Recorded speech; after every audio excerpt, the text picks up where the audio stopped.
यानी ट्रंप के दावे के मुताबिक मिडिल ईस्ट में इस वक्त सख्ती और बातचीत तो दोनों साथ साथ चल रहे हैं। एक तरफ जंग का खतरा, दूसरी तरफ समझौते की उम्मीद। अब देखना यह है कि क्या यह बातचीत शांति लाएगी या फिर हालात और ज्यादा भड़केंगे।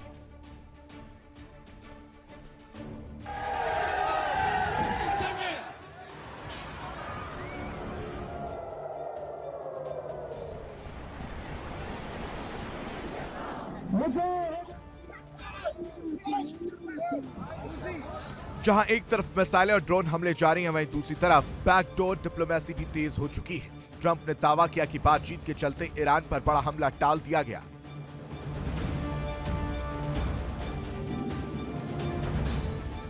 दोनों देशों के बीच समझौते की संभावना बनी हुई है, लेकिन साथ ही उन्होंने चेतावनी भी दी, अगर बातचीत फेल होती है तो अमेरिका पीछे नहीं हटेगा।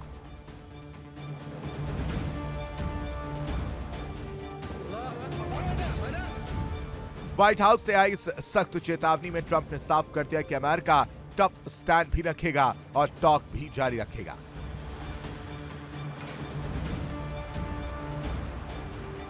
ट्रंप का दावा कि बातचीत की वजह से बड़ा हमला टाल दिया गया और अब डील की उम्मीद भी बनती नजर आ रही है, लेकिन सबसे बड़ा सवाल यही है, क्या सच में टल जाएगी जंग?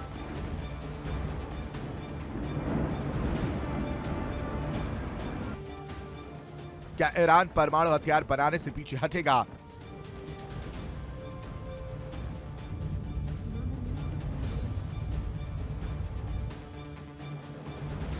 और क्या मिडिल ईस्ट में शांति की कोई राह निकल पाएगी?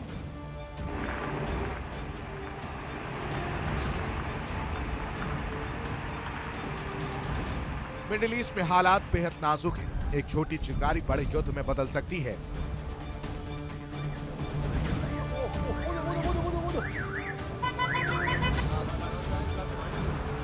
लेकिन फिलहाल बातचीत और सख्ती दोनों रास्तों पर साथ साथ चल रहा है अमेरिका। सवाल बड़ा है, क्या बातचीत से टलेगी जंग?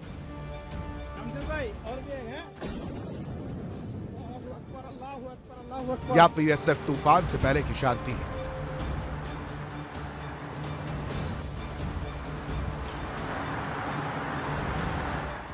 Bureau report, India daily.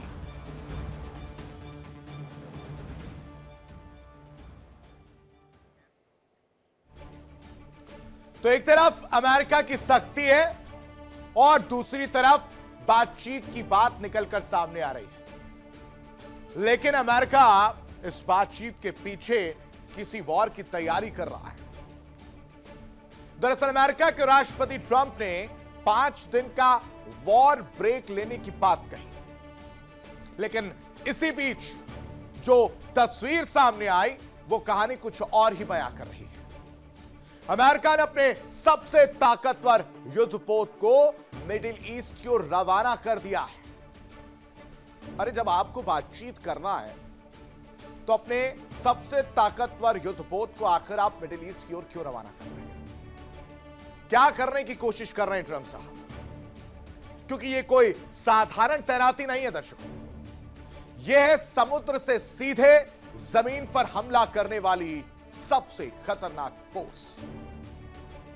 क्योंकि इस 5 दिन के ब्रेक में शांति की कोशिश की जा रही है या फिर कोई रणनीति पर काम किया जा रहा है, यानी बैकडोर से क्या ट्रंप साहब कुछ और प्लान कर रहे हैं, उसको आपको समझाते हैं। दरअसल मिडिल ईस्ट की ओर जो अमेरिकी युद्धपोत बढ़ रहा है वो बेहद खतरनाक है, क्योंकि वहां पर हाईटेक हथियार उनकी तैनाती पहले से है। उसका नाम है यूएसएस बॉक्सर और यूएसएस कॉमस्टॉक। इन्हें रवाना किया गया। इसके अलावा एक और आपको बताता हूं, यूएसएस पोर्टलैंड। ये युद्धपोत रवाना किए गए मिडिल ईस्ट की तरफ। ये क्या शांति की बात करने जा रहे हैं? किसको बेवकूफ बनाने की कोशिश कर रहे हैं ट्रंप साहब? यूएसएस बॉक्सर, यूएसएस कॉमस्टॉक या फिर यूएसएस पोर्टलैंड जो मिडिल ईस्ट को और रवाना हुए हैं, उस पर आपको बताएं कम से कम 4500 से ज्यादा मरीन F-35 फाइटर जेट तैनात हैं और इसमें अटैकिंग हेलीकॉप्टर, टैंक और लैंडिंग क्राफ्ट तैनात हैं। क्यों? आप तो बातचीत करने निकले थे, 5 दिन का वक्त आपने दिया और कह रहे हैं कि हमने वक्त दिया, हम कोई हमला नहीं करेंगे क्योंकि बातचीत की राह खुली है। अरे जब बातचीत की राह खुली है तो आपके युद्धपोत कर क्या रहे हैं? समुद्र से एआरजी, आसमान से carrier jets, missile defence system active, और इस बीच अमेरिका की नजर खार्ग आइलैंड पर है। यही वो पॉइंट है, यही वो जगह है जिसके लिए इस वक्त ट्रंप साहब बेचैन नजर आ रहे हैं। तो क्या यह तैयारी ही एक बड़े हमले की है? क्या इसकी वजह से मिडिल ईस्ट का अब तक का सबसे बड़े युद्ध की तस्वीर और ज्यादा बड़ी होती हुई नजर आएगी?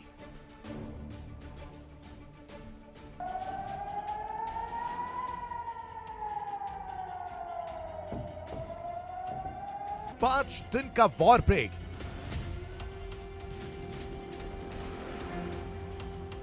या जमीनी ऑपरेशन? क्या है ट्रंप का प्लान?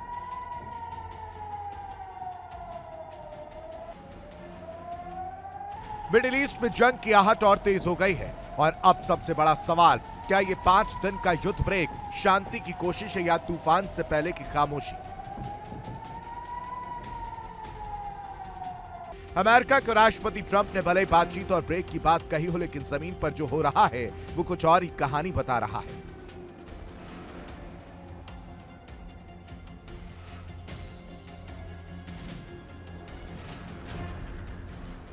समंदर में अमेरिका की ताकत लगातार बढ़ रही है।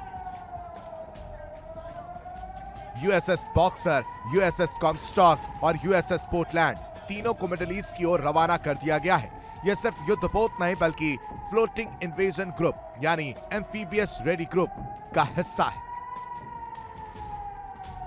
एआरजी का मतलब साफ है, समंदर से सीधा जमीन पर हमला। 4500 से ज्यादा marine, F-35 fighter jet, attacking helicopter, tank और लैंडिंग क्राफ्ट, यानी पूरी तैयारी जमीनी जंग की।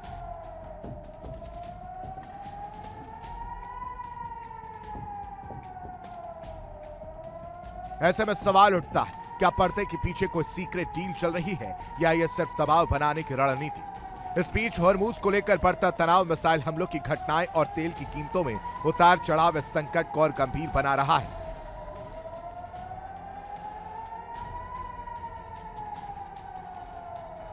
अब दुनिया की नजरें आने वाले कुछ दिनों पर टिकी हैं, जहां तय होगा कि यह टकराव बातचीत से सुलझेगा या जंग और भड़कने वाली है।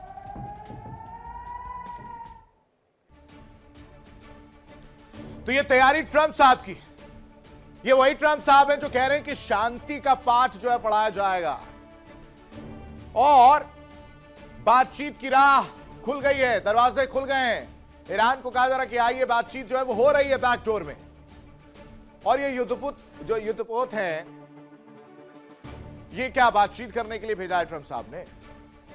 बेवकूफ बनाने का काम ट्रंप साहब कैसे करते हुए नजर आ रहे हैं। और इसी वजह से हम कह रहे हैं कि ईरान को ये बेवकूफ समझ रहे हैं, लेकिन बेखौफ ईरान अभी भी अडिग सीना ताने खड़ा है।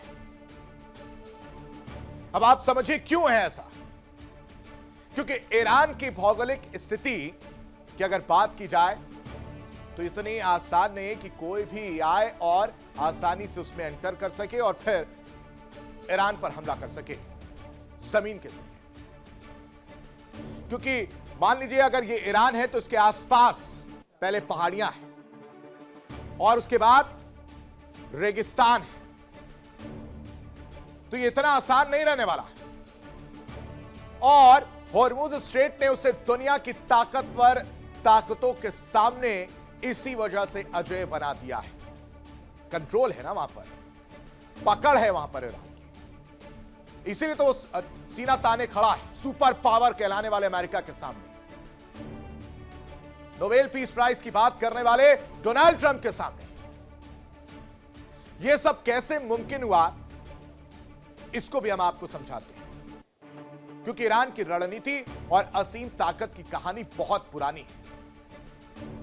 देखिए इंडिया डेली 24/7 अब आपकी स्मार्ट टीवी पर।